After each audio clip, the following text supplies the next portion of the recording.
Welcome to A Slob Comes Clean, the podcast. I'm Dana K. White. I blog over at aslobcomesclean.com. That's where I share my personal deslobification process. As I figure out ways to keep my own home under control, I share the truth about cleaning and organizing strategies that actually work in real life for real people who don't love cleaning and organizing. Thanks for joining me today. This is podcast number 280, and I think I'm going to call it Dealing with Legitimately Challenging Decluttering Challenges. I think you're going to love this session that we do today. Miriam shares, we talk through several different things, but she's got unique challenges that I personally don't have in my house because they're just different lifestyles, different everything. But the reason I find this so helpful is that we all have our own unique challenges. You guys know I get emails from people all the time, and the reality is that sometimes these unique challenges can make it so much harder to get started. And yet the same principles, because they are boiled down so to the absolute basics, the same decluttering strategies, the steps apply to all decluttering issues, no matter how legitimate they are, how legitimately challenging they are. Okay. Anyway, I think you're going to love it. We just had a great conversation, but yeah, I think you'll enjoy hearing that, and maybe kind of hearing a completely different situation addressed may help you in your own unique situation. Okay. Just as a reminder, if you would like to be a patron of the show, which means that you get to join the super secret Facebook group and you get to also be a patron of the show, and you also get to apply to do one of these sessions, just go to patreon.com/A Slob Comes Clean. That's patreon.com/A Slob Comes Clean, and find out more about that. Okay, here we go. Thanks for joining me today, Miriam. Is that correct? That is. Okay. I'm so glad that you're willing to come on and share your stuff with the entire world. Now that you said the whole world, I'm getting a little nervous, but it's all our people. That's it. So, okay. Tell me a little bit about yourself, your unique life situation that you're in at this moment. Well, 2020 is unique. Oh my goodness. I think for everyone, it's crazy.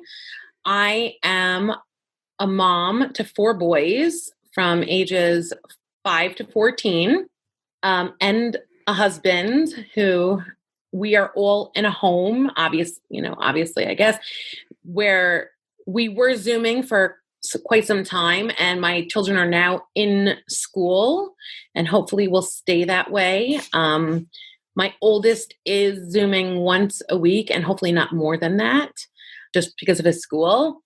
And we're just trying to stay in school as long as possible, and we'll see how it goes. To me, that one day is this, another day is that, is just, it's hard to manage. That's a lot of mental stress on you. The in and the out and the figuring out what's today, what's tomorrow. It is. And I actually teach in their school, actually. And my 8th graders are now all quarantined because they had one case. So, they take out the whole grade, or they take out, whatever the pod is. And so there's always that, oh, I hope no one gets sick. And if they do, then I have, there is a lot of mental space that is being taken up by Corona and trying to manage all of that. I feel like I have never counted down 2 weeks so much in my entire life. Constantly okay, this was that. I think everybody was okay, but there could have been a potential, whatever. And I'm like, okay, it's been 2 weeks since whatever, since I just feel like I'm constantly counting down 2 weeks. Yeah. My son was in quarantine for 2 weeks, and nothing is sadder than everyone able to go outside and we are very, very careful, and we stay 6 feet away and we wear masks, but he couldn't even leave the house. He couldn't go to Target or Walgreens. He couldn't go anywhere. Yeah. And it was very, difficult, literally seeing your child looking out the window while you're standing in the front yard talking to people, obviously with the mask and distance, but. Right. I mean, when I think back on my own childhood, there was nothing like that. Like I never went through something like that. So it's a stress that is hard for me to even. Okay, we'll stop talking about that. But okay, so let's talk about strategies that have been successful for you in your home. What's the number one biggest strategy that's impacted your home positively? So the biggest strategy and the most important and the one that actually led me to you was laundry day. And for me, it was very difficult to do it all in one day because there's a lot of laundry with 4 boys and a husband. And sometimes you find clean laundry under the dirty laundry, clean folded laundry under the dirty laundry, which mommy go crazy. That's like the one thing they surefire way to get mommy crazy is to find the folded laundry under the dirty laundry, because then that has to be washed again because it's under stinky boy clothes. And doing it all in one day, while it's kind of a definite huge mind shift, it has significantly impacted on us because there's no more, or hopefully no more piles waiting to be folded, no more clean clothes folded in the laundry baskets waiting to be put away. So that was a huge shift in the way we do things. Yeah. You said that's what led you to me. Was it from searching for that, or you just happened to see it, or? I think I like podcasts because I can, it entertains me, or I listen to books on headphones while I'm folding or trying, cleaning up, because if my attention is diverted a little bit, it's not as boring and, tedious. So I found you on podcasts, and I generally haven't found a lot of them that are entertaining for more than 1 or 2 episodes, but I've heard like literally hundreds of hours of your voice through my AirPods, like literally. That's my children's worst nightmare. They're like, why would anybody want to hear you talk for that long, Mom? Anyway. Okay. So laundry day, did you resist it in the beginning? Did you resist the idea of spending a day doing that? Definitely resistant, because as I said, we do have a lot of laundry, and I have a huge washing machine and dryer. So even it's very hard for me. I can't fold as it's coming out because there's so much that I have a table right next to it instead. But I was very resistant. I was like, well, it makes much more sense that, load a day. But the problem is I never did it and I never finished it. So it doesn't matter if it makes more sense if I can't actually, finish the process. So if I say, okay, Monday is laundry day and sometimes Tuesday, but and I, especially with sheets and towels and all that stuff, then as you say, then I don't have to think about it for the next 6 days. So that mental space that is not being used by laundry and saying, oh, do we have a good shirt, or do we have the school clothes, or do we have, enough socks or undies or whatever it is. If I don't have to use that mental capacity for that laundry stuff, I can use it for other stuff I have to think about. Exactly. So. Exactly. That's great. Okay. So tell me one other strategy that has really impacted your home positively. So I think one that I've really recently started using more is finding those like 5 minutes, and not necessarily for a 5-minute cleanup, even though that we really need to work on that more, but using that, while something is in the toaster, I'm going to use those 2 minutes to, clean this up or empty out that drawer or throw a couple things on the counter away. And when I find those 2 minutes, even brushing my teeth, while I'm brushing my teeth, neatening up the bathroom vanity, those are valuable 2 minutes. And it doesn't seem as arduous a task because I'm already standing there. I'm already doing something. And it's like multitasking. So I don't feel like I have to take an additional 5 minutes to do this. If I just take those, 2 minutes of brushing teeth to neaten things up while I'm doing it. So. And the value in small amounts of neatening, as opposed to I need to wait until I have time to really tackle a big space. Yeah, that's good. That's good. That'll take you far, right? I'm hoping. It will. Okay, so tell me the first question or situation that you would like to discuss today. So one of the things that I've been really struggling with is, as I said, I have 4 boys and a husband who have major clutter blindness. It was 2 days ago, literally, I said to maybe yesterday, I said to my son, can you pick up the paper? And he's looking everywhere. I'm like, it's literally under your foot. It's literally under your foot.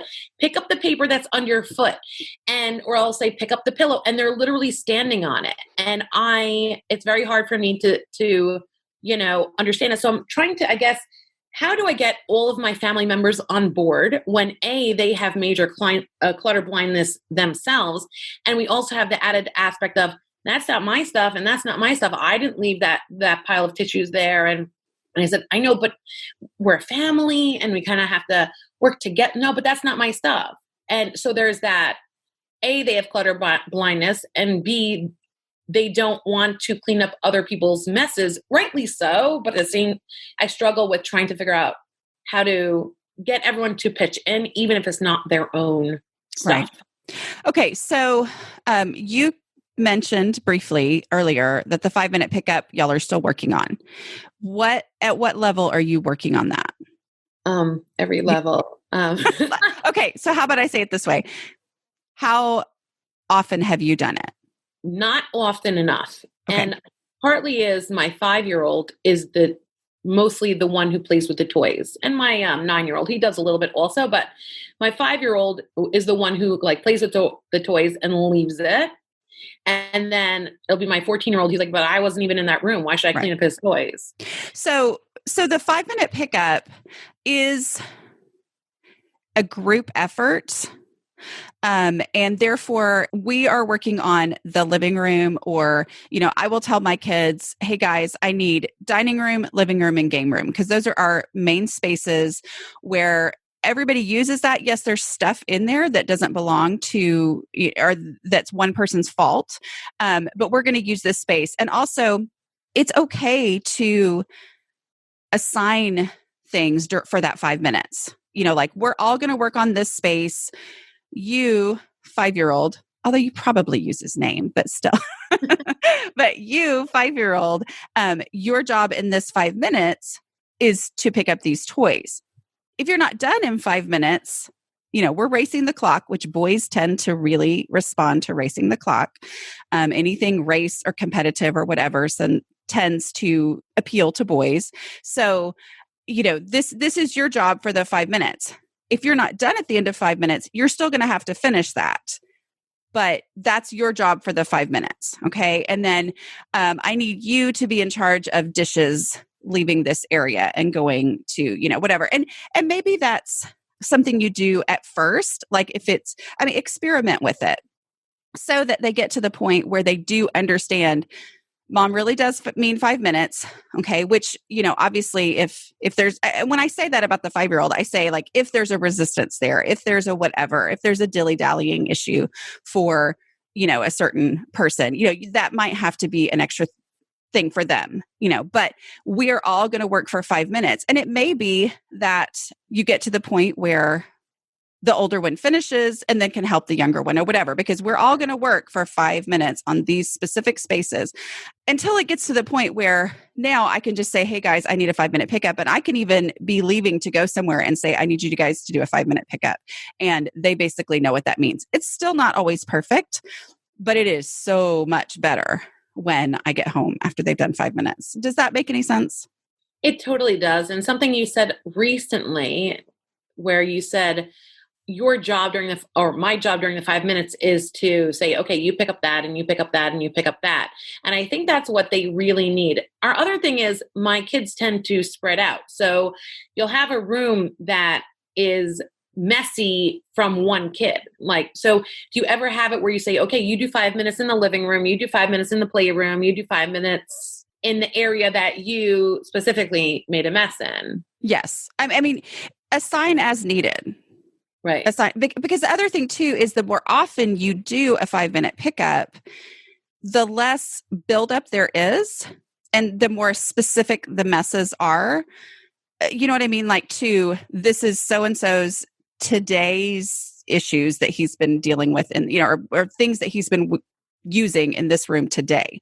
But for me, at least, and I don't know what your situation is, but for me, because I wasn't doing a consistent pickup in the beginning, the 5 minutes was just kind of peeling back 5 minutes worth of stuff, and that's where that being done at 5 minutes is important, so that they trust that, peel back 5 minutes worth of stuff. The next day I peel back another 5 minutes worth of stuff. The next day I peel back another 5 minutes worth of stuff. And that ultimately is a way to declutter even, if you're using these questions. And it's also an opportunity when they pretend like they have no idea where the scissors go. It's an opportunity for you to practice these decluttering questions of, okay, well, where would you look for the scissors first if you needed them? And they generally do know where they would go, but using those questions to help them know where to put things and kind of training them to figure that kind of stuff out. Right. In our house recently, I don't want to act like an archaeologist. I don't want to have to and that's kind of what you're saying. It's like a 5 minute layers of stuff. And I find that my kids work very well if everything was perfectly clean, and then they, I think we all work better this way. And then we have just 5 minutes, we know what to put away.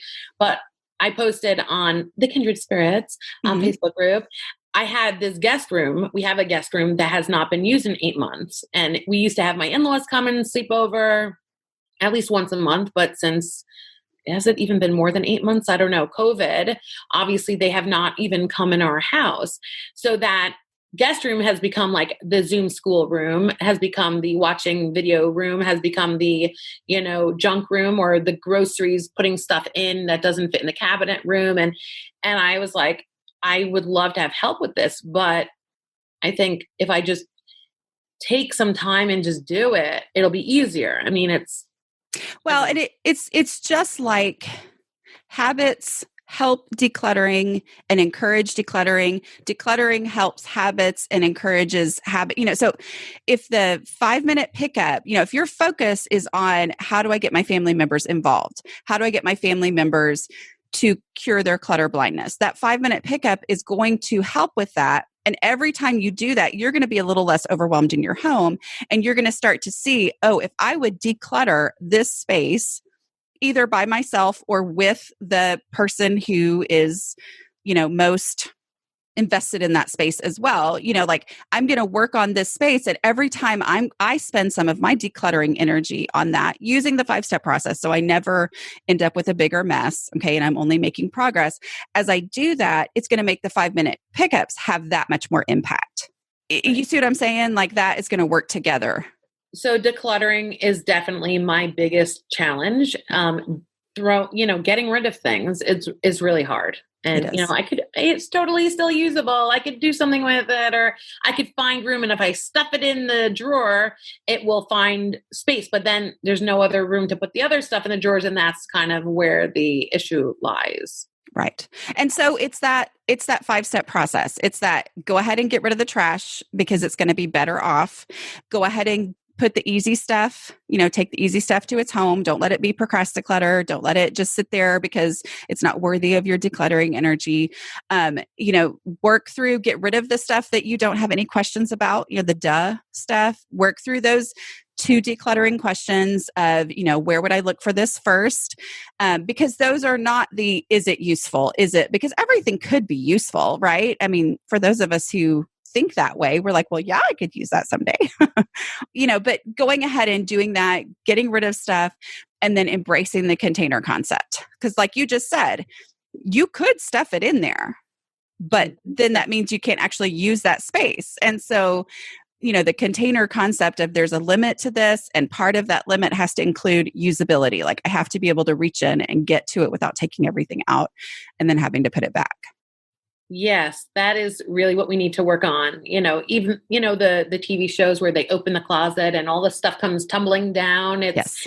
Yep. I'm well aware of that. With drawers, especially in our house, you open the drawer and then you kind of have to use a crowbar to get stuff in and out. So rearrange every time. Yeah. Yeah. Yeah. Oh, and so you just push it. All that decluttering is going to and there's most likely plenty that you can go ahead and declutter without worrying about the boys, right? I mean, there's probably a lot that's your jurisdiction in this home. Oh yeah. Oh yeah. Yeah. And it's funny, I go back to one of the earliest podcasts when you talked about these light up like sticks that you needed for a child's I don't know, school project. And you knew that you had another kid going into that grade, but is it worth this space in your home for those $2 or whatever it was? And I was like, of course it's worth that. And of course, just put it away and you won't have to buy new ones. And now I'm like, after hearing it again and again and trying to like really bring that mentality into my life. No, as you're talking, I really don't need all these things. And if I had to one day get this again, maybe I could, because honestly, where does this go? Where does this live? I have no idea half of these things. I don't know why we have an Abraham Lincoln pencil sharpener that doesn't really sharpen so well. Because like, it's cute. Like this was yesterday, like, and it's my son's, but he's like, it doesn't really work. Like, so do we want to keep it? It's cute. Like when we went away and, there's that struggle with, we don't really need it, but it's the struggle. It is. It is. And the other thing too is, the $2 value, which I think it was technically $1 value of those, because I know what you're talking about, the glow in the dark bracelets. But that value can really consume me. But I have changed where I place my value by decluttering, going ahead and getting rid of stuff. Even if I'm paralyzed by glow in the dark bracelets, moving on to the next thing and getting rid of easy stuff. By having more space, by my house being easier to manage, being easier to find things and use things, get to things, all of that has changed how I view where the value is. Now I'm like, oh, I place a lot of value in this drawer being decluttered and easy to use. And it changes how I view the $1 or $2 of replacement value. You see what I'm saying? 100%. I think goes back to also that mental capacity. Yes. Because I feel so much better when there's like clean space and emptiness. I'm not, and if I get rid of that little thing's space in my brain is cleared up for other stuff to fill it. But yes. Yeah. Well, and focusing on that, saying, okay, there was a lot of, I have experienced the benefit of the mental energy I don't have to spend on laundry for 6 days. So there's probably a parallel there with this clutter that it will be nice to not have to think about this stuff ever again. Yes. Next question that you want to talk about or situation. So I do have one son and I'm trying to, this in my opinion is very genetic. The clutter thing. I know my mother has clutter issues and, I tell her about you and she's like, Miriam, you'd be so proud of me. I just cleared out like the closet from when you were a kid. And I'm like, just get rid of it. No, but I have it. No. I don't need any textbooks from high school. No. It's been like 20 years, like I don't, or more. And she's like, you'd be so proud of me. So I'm really, it's funny how, your influence is now affecting other people. But I have a son who loves clutter. Like he loves, and he's, you see these hoarding shows where they like create a nest and he's 11 and he loves a nest. Like he loves having 9 pillows in his bed. And when we say no, 9 pillows are really way too much because it's just ridiculous. And he's barely on the bed and he's literally like half on and half off the bed because he likes all of his pillows. He's also the kid. I just went downstairs earlier today into a room that I had, completely cleaned. And he was in there for a couple of minutes and he had left like 3 tissues and the markers out and 3 things on the floor. And he's that kid. And I kind of said it in the Kindred Spirits Facebook group. He's my sprinkler. Like wherever he goes, he leaves things everywhere. He just literally, he carries things from one, he pollinates my world with stuff. And sometimes it's garbage, like, tissues. And sometimes it's, markers or Rubik's cubes or whatever boys carry, Yeah. So I'm a sprinkler. So I understand, of course, in the group, we also joked about, a lot of people thought you meant boys sprinkling. But anyway. Well, we definitely have that also. Yeah. We'll talk about that another time. Very much. That makes, but they clean their own bathroom, because, okay. Good.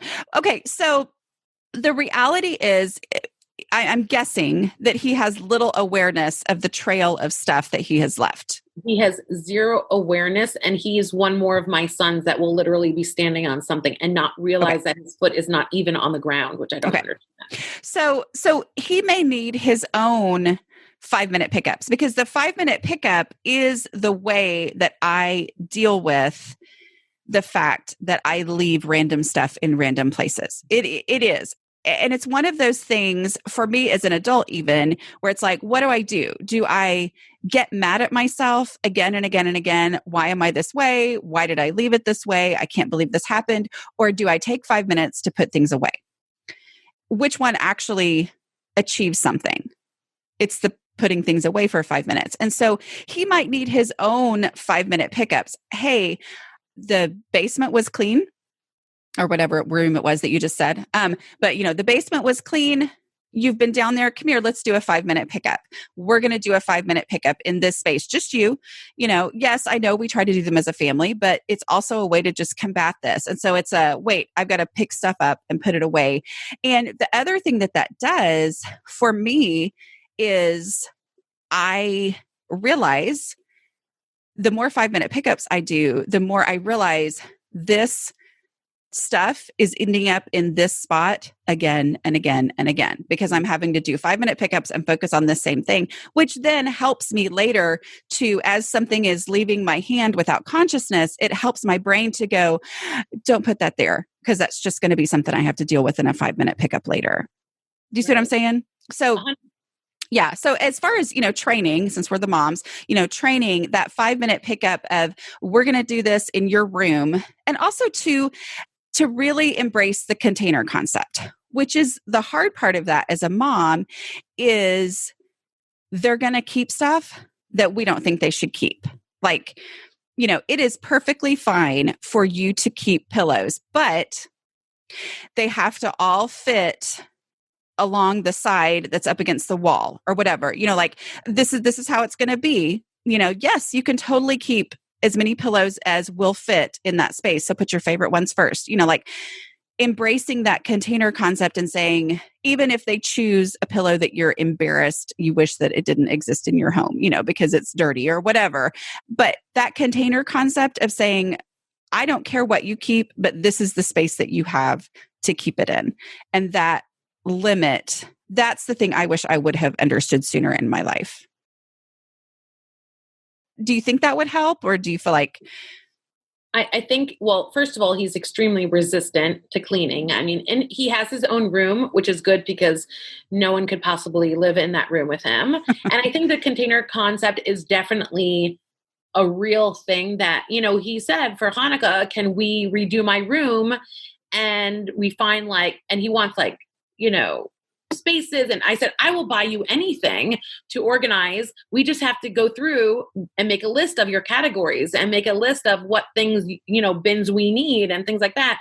And it's still so hard because it's pretty much all miscellaneous. And I know you said in one of your podcasts recently that the miscellaneous bin is like the worst thing because it just becomes like piles that you can't at all parse out.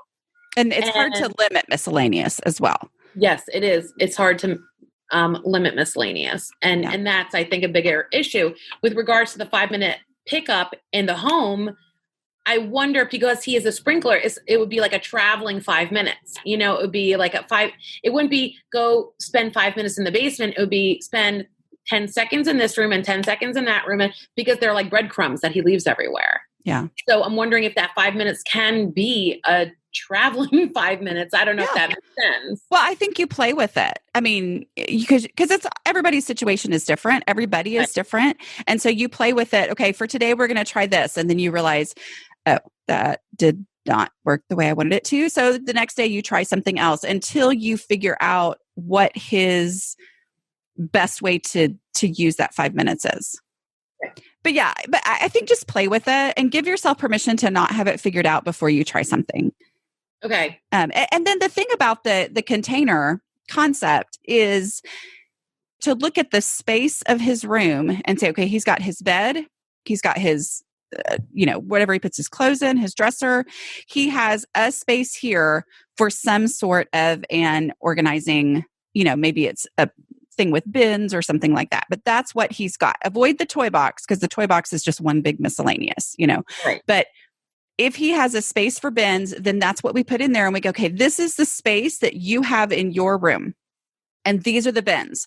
So if there are, let's say there's 5 bins in this, thing that you're able to put in his room, because that's the space that you have in his room, then let's say, what is the most important thing that you want to have a bin? Is it your, action figures? Okay, this is going to be your action figure. We're going to fill it with your favorite ones first, and whatever doesn't fit, that's the stuff that has to go. Okay, what is your next favorite thing that needs to have its own bin? Okay, your Legos. All right, let's fill it with your favorite Legos first. And so it's kind of using that breakdown of container concept according to this is the space in the room, instead of tell me all the things that you love and that you want to keep and let's make categories. Go ahead and go by space first. Like this is what I could fit in your room, and then use that actual concrete thing that he can see to help him make those decisions. That's great. What do I do with the miscellaneous stuff that doodads will say? Right. So I think the key there is going to be letting the container make those decisions. So as he has sorted out this category, okay, things don't fit, but he's like, well, I have to keep it. My action figures didn't all fit in this thing, so I have to keep it. Okay, well, we can make another bin action figures as well. But that means you're going to have one less category of things that you can keep. Do you know what I mean? Like, so if there is so keep going from your favorite stuff first, category by category, and then whatever's left over, that needs to go because it doesn't have a place. And most likely your miscellaneous stuff is going to be in that. Do you know what I mean? Like when it's all just one big mix, it feels like everything's miscellaneous, but we're going to go ahead and do category by category and use the container concept to make the container the bad guy for each category.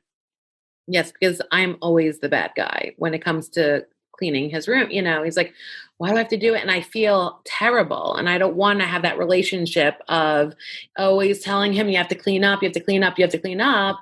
And I like the idea of someone else being the bad guy. And an inanimate object is a good thing to blame, Well, it is. And it also when he says, oh, I have to keep my such and such, I have to keep my boys are older now, so I can't even remember, but I have to keep this item, then your answer gets to be, okay, but there's not space for it. So what are you willing to get rid of to keep that?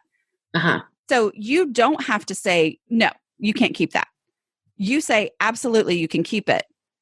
What are you going to get rid of to make room for it?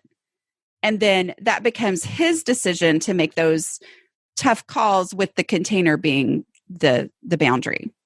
Right. So that's great. Okay. So have I solved all those problems? Yes, like a magic wand. You just waved it over my house. Perfect now.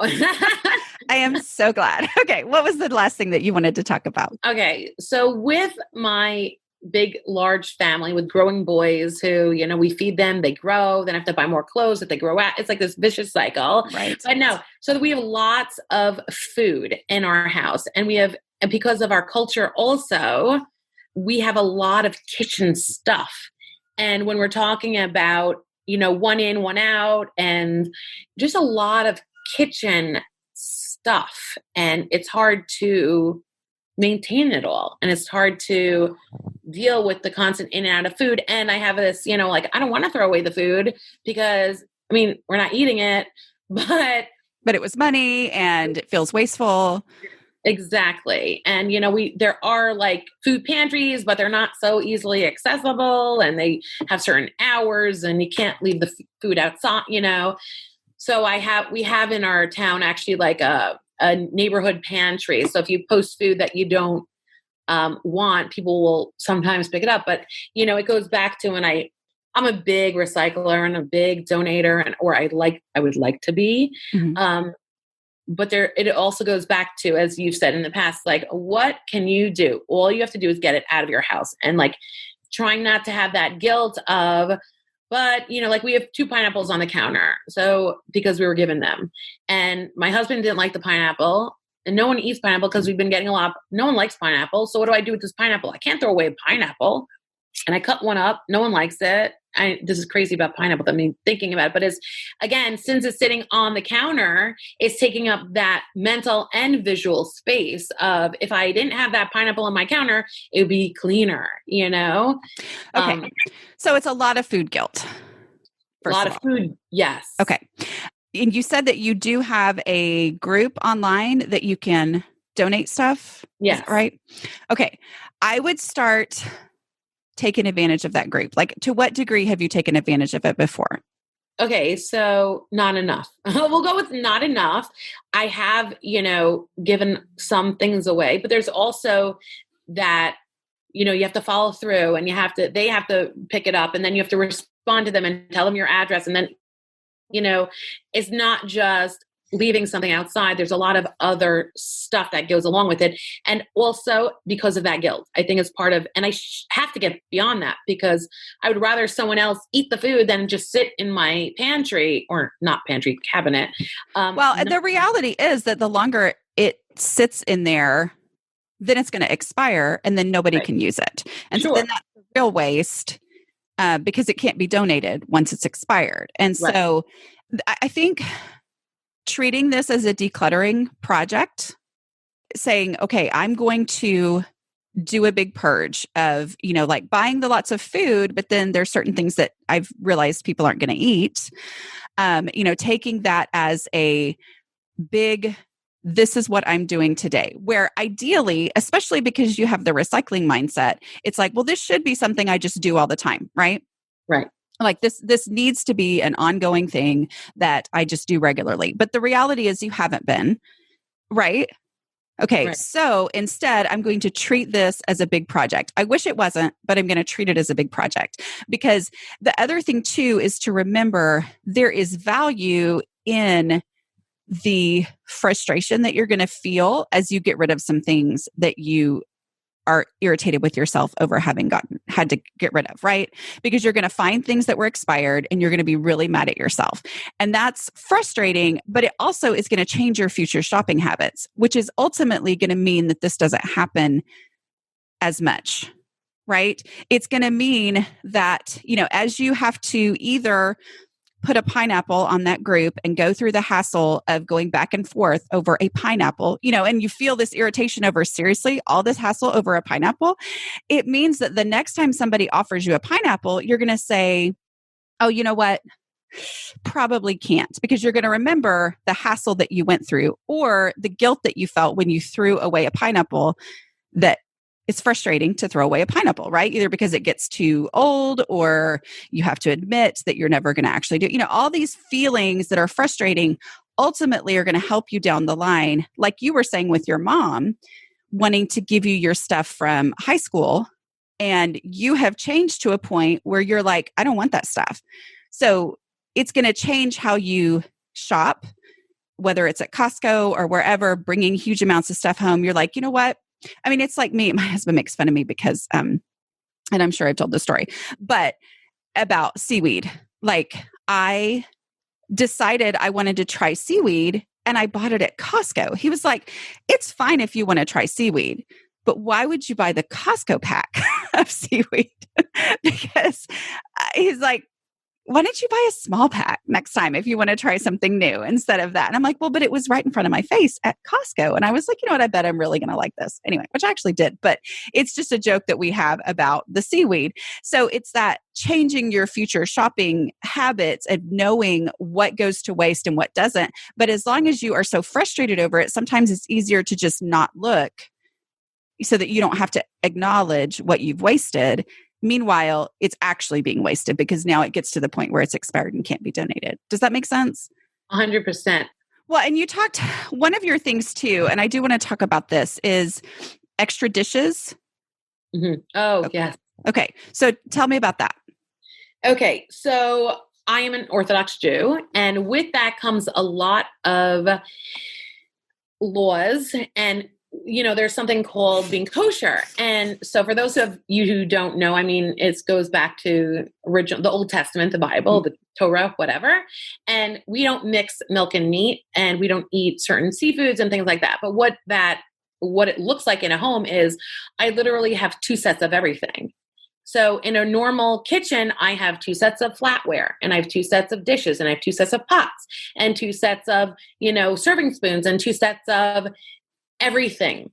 And then if you want to make it even crazier, during Passover, I have an additional set of everything in a kitchen, like literally everything, even a mixer and a food processor in my basement. Oh, and then to make things even more exciting, and this really impacts on our entire lives, like we have our Sabbath, Friday and Saturday, where I have an additional set of dishes and flatware and glasses, because that's our fancy set. So a lot of people have their fancy set that they like bring out for Christmas or Thanksgiving. So we use it every week. Okay. And that also impacts on, we'll say, clothes. So some people use only fancy clothes for, Christmas or pictures or whatever. And we use that every single week. So we have additional clothing. We have additional shoes. We have additional sets of dishes and pots and pans and silverware. And it's overwhelming because it's just a lot. So in a kitchen where normally you'd have one set of pots and one set of dishes, and we have two. And then I have the additional set in the dining room that we use every week. And then food. Are there guidelines for storage as well?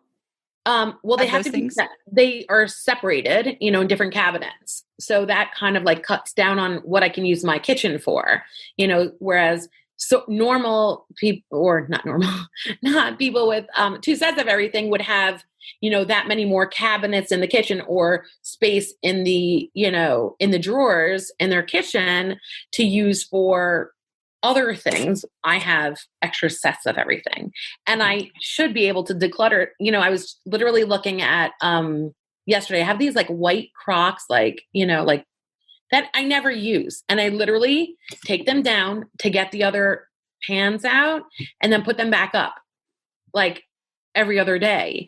And I'm like looking at that. Why do I remember you talking about your frying pans? Was it like a? And I was like, I don't even use these, but I'm going to put them back anyway. Like, I don't know. I've had them for 15 years since I got married, and I still just put them back, and I don't use them because they're heavy and they're not the right size. And yeah, but we have a lot of everything. Okay. So. That is a unique, legit challenge for sure. But yeah. But it goes back to the container concept. I mean, like, this is your reality. So you've got stuff in the basement for Passover. Okay. You've got stuff for the weekends, which is for Sabbath, Friday and Saturday, right? Right. Mm-hmm. You've got stuff for milk products and stuff for meat products. Okay. Yeah. So, I don't want to oversimplify, but I think sometimes in situations where that is legitimately complicated, like acknowledge that it's complicated and say, this is a real challenge, but still the size of your kitchen is the size of your kitchen, and even though it's frustrating sometimes when you think, oh my goodness, I have to deal with this challenge, the challenges that you have are the challenges that you have. Like the people in your family are the people in your family. And so it comes down to, like you just said, these things that you don't need, go ahead and give yourself permission to say, if I will get rid of things that is really clutter, because I know for a fact I don't want these Crocs. So give yourself permission to go through the cabinet that has the stuff for milk products and say, what in here can I get rid of simply to make this cabinet easier to deal with? And then go through the meat products cabinet and say, okay, what can I get rid of in this space just to make life easier? So using that and then going through each and saying, okay, this is my Passover, storage stuff. This is the space that I have to store Passover things, things that we need. And I'm going to declutter down to that. I mean, I know, like it's a legitimate challenge and I don't want to act like, oh, it's no big deal. It's a huge deal. But at the same time, if those things have to be separated, well, then that's a great example of container, right? Like this is the space I have for this. This is the space I have for that. And so I'm going to purge down to what will fit in this space that I have available for this. You are absolutely right. And it's mostly resistance. And I'm hearing myself say that about myself and my child. So I should be a little more, I should be a little more thoughtful when it comes to his resistance. But, I could definitely get rid of a lot of stuff. It's hard, I could use this, but I feel so much better when it's emptier, when it's cleaner. And then of course we have so much flatware because we lose it. I don't know where spoons go, honestly. Cereal spoons. We would get another set of flat, instead of getting a set of 6 or 12, we get 24 or 18, whatever it is, because we lose the spoons. We're down to 6 spoons. I don't even understand where they go. I think that happens extra in families with boys. I'm just saying, I could be wrong. And families with all girls, you feel free to tell us that it happens in your families too. But I agree. I don't even know what happens. The spoons. I don't know where the spoons go. But then it's okay, I have all the butter knives that we never use. I mean, how often do you, anyway, and we have 18 of them. So, and I feel someone else said this in something else, I don't want to break up the set, but I kind of already have broken it up with all the missing spoons. So maybe I should just get rid of 12 of those butter knives or something. I don't know. Yeah. I know it's a lot easier to say than to do, I think. Well, I think that's where you give yourself permission to do the easy stuff first, to go ahead and get rid of those Crocs. Yeah. That's what you said, white Crocs. Get rid of the white Crocs. I keep thinking Croc shoes, and I guarantee that's not. No, what am I? Yeah. No, I know what you mean. A little for custards or things like that. Something. No, they're casserole dishes with the glass top or the plastic top. And I don't know. I don't really use them. I mean, honestly, they're small and we have big eaters in our house. And, so they're not big enough to make a meal. So I kind of don't use them. Well, and I think it's that give yourself permission to go get rid of that stuff. Mm-hmm. Those things that you already know for sure, I don't need that stuff. Get rid of that and experience the reality that now that cabinet they were in is either available for something else that was shoved in too tightly somewhere else, or it's just easier to get to the other things in that cabinet because those things are gone now. And as you experience that, because even though you didn't do a huge decluttering overhaul, you went ahead and got rid of the stuff that you knew for sure needed to go. I don't know why I've kept this. I'm getting rid of the butter knives. I'm getting rid of those things. And as I do that, then I start to realize, I've got room for my spoons. I've got room for the other things. I'm able to use this well.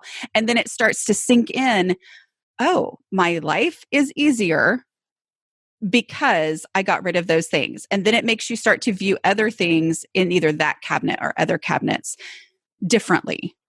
I feel like I need to be ruthless, and not think about, and I could honestly buy another Croc. And if I, a 15-year-old Croc that was probably purchased for $20, I don't know. I have no idea that, is that space worth it? Is that shuffling of pans every time I need the pan that I actually use in that cabinet worth it?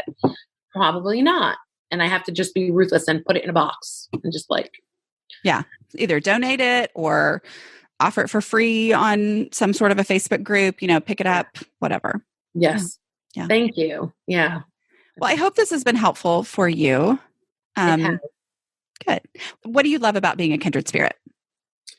So I think we all say that the Kindred Spirits Facebook group is amazing. And, it's so supportive. And people frequently say it's because it's the nicest place on the internet, which is totally true. Yeah. But I think it goes beyond that kindness. I think, when you have these interviews, you talk about what is uniquely your issue, what is unique to us, what is different about us. And we all are unique.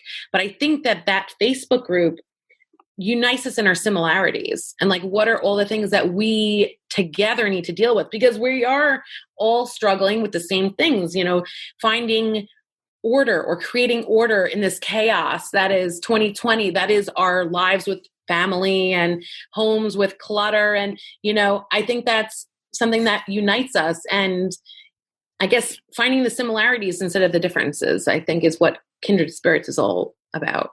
I love it. Yay. Is there anything else you wanted to talk about that we haven't talked about today? Oh, I could talk all day, all year, all week, but no, thank you. You're amazing. And it was wonderful to meet you face to face and to have this special time. I really appreciate it. Well, I'm very appreciative for you being willing to share yourself with other people. I mean, I know for me, that's something I would have never thought I would be willing to do, so I don't take it lightly when people are willing to talk about their unique situations. So thank you for that. Okay. Did you guys enjoy that session with Miriam? I hope that you were able to take something from that you can then apply to your unique challenges, to your unique situation. Don't forget, if you'd like to find out more about being a patron of the show, you can go to patreon.com/A Slob Comes Clean. Okay. I will talk to you guys next week. Bye.